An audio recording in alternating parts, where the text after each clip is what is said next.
3 kilo. 3 kali 8 24 juta. Sudah bisa jadi ruang kegiatan baru. Itu kalau jenengan cuma milih sebagai petani. Kalau jenengan mau kreatif sedikit, kopinya kemudian dijemur sendiri, diproses, dipetik, pastikan petiknya merah, terus bapak jemur, bapak ibu jemur, terus dikupas jadi beras. Biasanya susutnya lumayan banyak. Rata-rata orang panen kopi itu rendemen keringnya cuma 15-20%. Nah, katakan paling buruk adalah 15%, berarti 1/6 dari 1000 kilo atau 1/6 dari 3000 kilo atau 3 ton. 1/6-nya sudah berapa? Lumayan ya. 1/6 dari 3000 kilo itu 500 kilo. Kalau 500 kilo robusta hari ini merah, harganya sudah 40.000 sampai 50.000. Harga terendahnya per kilo beras 40.000. Yang pasti petik merah. 40.000 kali 600.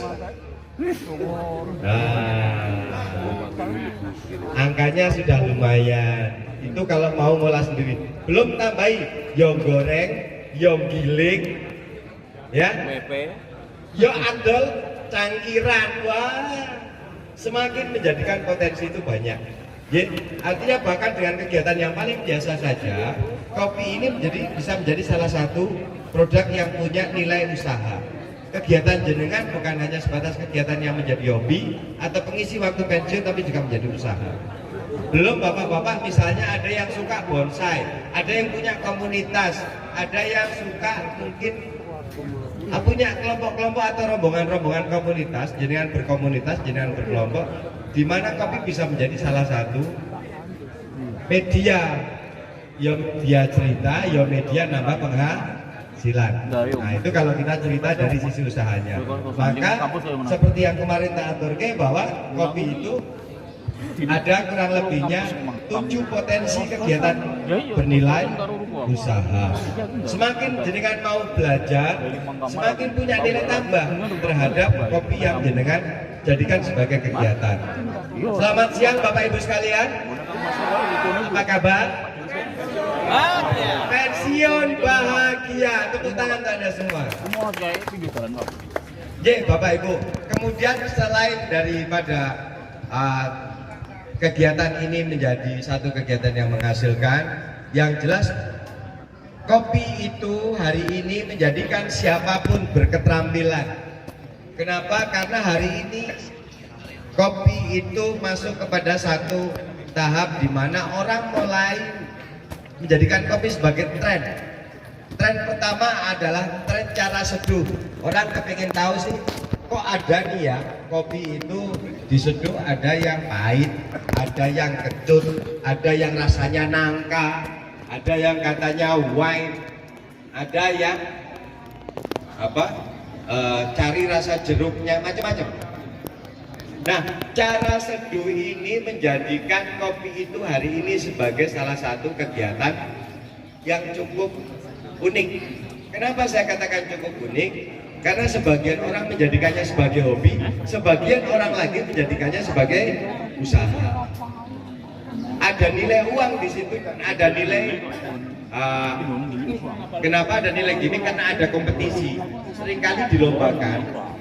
Hari ini yang namanya seduh kopi menjadi hal yang menarik untuk dilombakan.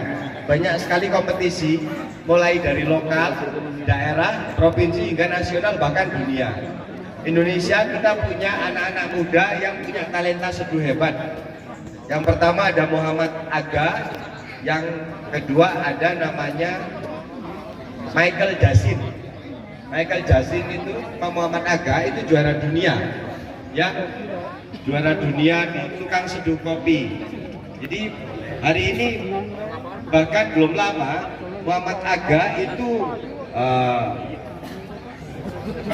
mengendorse perusahaan Citylink, jadi nyeduh di atas pesawat itu sampai viral kemana-mana, disponsori sama Citylink.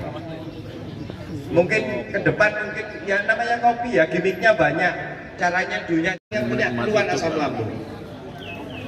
Selanjutnya kita basahi kopinya. Langsung kita lakukan pengekstraksian. Pengekstraksinya seperti apa? Kita tinggal hitung. Kalau jumlah kopinya 10 gram untuk sekali seduh, maka ekstraksinya itu kurang lebihnya 1:15, berarti airnya 150. Ini sekarang kita pakai 20 gram Bapak Ibu sekalian.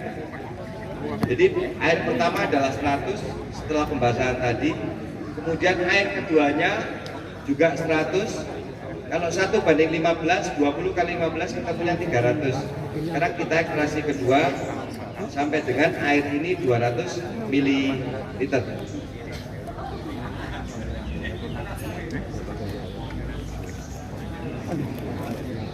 Nah, nanti tinggal ekstraksi ketiga, yaitu sisanya hingga genap 300 ml. Fungsinya 300 ml atau 300 gram kopi ini itu begitu diminum dengan konsumsi kurang lebih ada 0,7 mg niasinamid yang jenengan konsumsi, sehingga jenengan kalau secara teori orang yang mengkonsumsi niasinamid 5 mg setiap hari, dia akan bertambah muda 1 hari. Ya, loh, itu mitos atau fakta? Cari di Google, monggo. Makanya ibu-ibu itu kalau beli alat kosmetik yang punya kandungan niasinamid tinggi, biasanya berapa saja kerso, cucul. Bahkan yang mahal-mahal sekali. Berkesehatan karena kopi mengandung kafein yang bermanfaat untuk tubuh. Kopi mengandung tanin, kopi mengandung niasinamid yang menenangkan dan bermanfaat untuk kulit. Kopi mengandung protein, mengandung lemak, mengandung karbo, mengandung vitamin E, vitamin D, dan untuk bapak-bapak yang istilahnya pekerja keras tapi masih membutuhkan fokus, kafein itu cukup membantu. Cuma permasalahannya seringkali Bapak Ibu sekalian, pada saat kita tawarkan kopi, yang paling kita kenal suara negatif adalah kopi menyebabkan gangguan lambung. Gimana? Kopi menyebabkan gangguan pencernaan, kopi menyebabkan gangguan jantung. Ya. Nah, hari ini tren kafe, maka muncul satu kalimat negatif lagi. Kopi menimbulkan gangguan dompet. Ya karena mahal.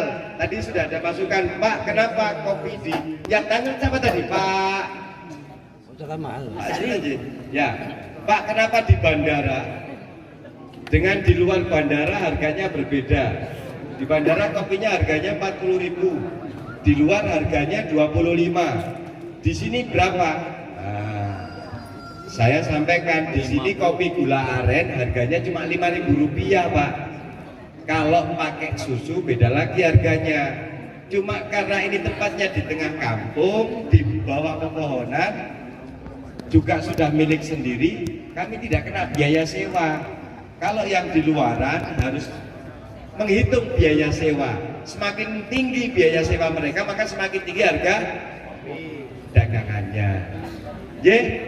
Kata Bapak Ibu, jadi enak, tidak harus mahal. Apalagi kalau jenengan mau belajar, jenengan mau berketerampilan, sehingga jenengan bisa menikmati kopi itu dengan murah meriah, semua gembira.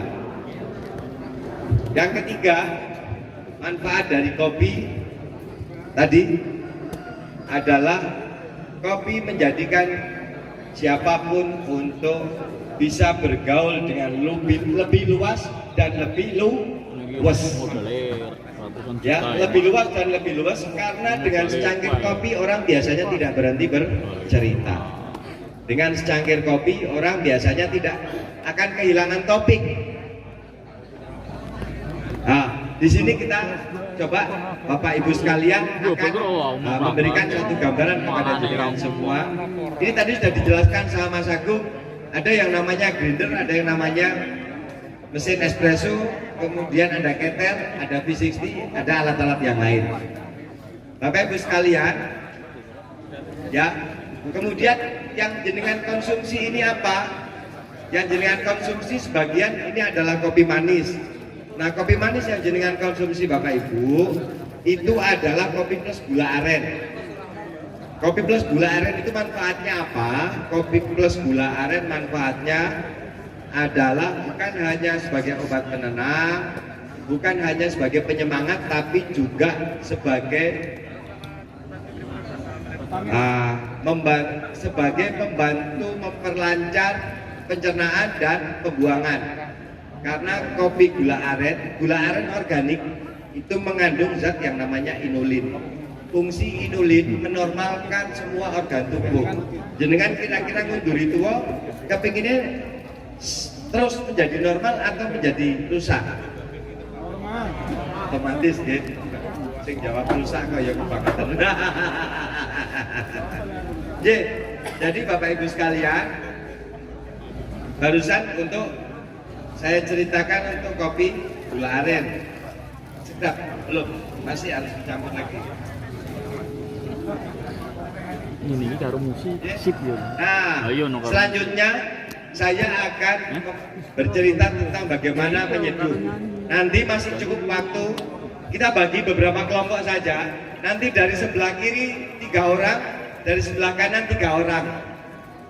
Secara acak akan kita tunjuk untuk menyeduh kopi yang sehat. Saya akan bercerita sedikit. Seduhan sehat itu diantaranya adalah dengan seduh kopi saring seperti ini. Ini alatnya yang saya pegang, yang bawah namanya server atau teko. Cara Jawane teko, cara Inggrisnya server, cara Arabe tadah. Dhuwure niki namanya alat pour over. Alat pour over ini dinamakan V60. Kenapa V60? Bentuknya V, sudutnya berukuran 60 supaya lancar. Terus di atasnya ada paper filter. Paper filter ini untuk mengekstraksi kopi sehingga hanya airnya yang turun dan ampasnya tidak. Ekstraksinya diharapkan adalah ekstraksi cepat, karena dengan ekstraksi cepat, nek nyeduh itu kumkumannya kopi tidak lebih dari 3 menit, jenengan tidak akan mengkonsumsi ampas-ampasnya kopi. Dalam artian efek buruk dari ampasnya kopi. Efek buruk yang pertama apa? Efek buruk yang pertama adalah kelebihan kafein. Karena standar resistensi umum itu dalam 1 hari hanya bisa mengkonsumsi 200 mg kafein dengan asumsi pagi sama sore. Pagi 100, sore 100. Nah, setiap 10 gram kopi tubuh ataupun kopi itu manfaat yang pertama. Dengan kopi kita menjadi berketerampilan. Yang manfaat kedua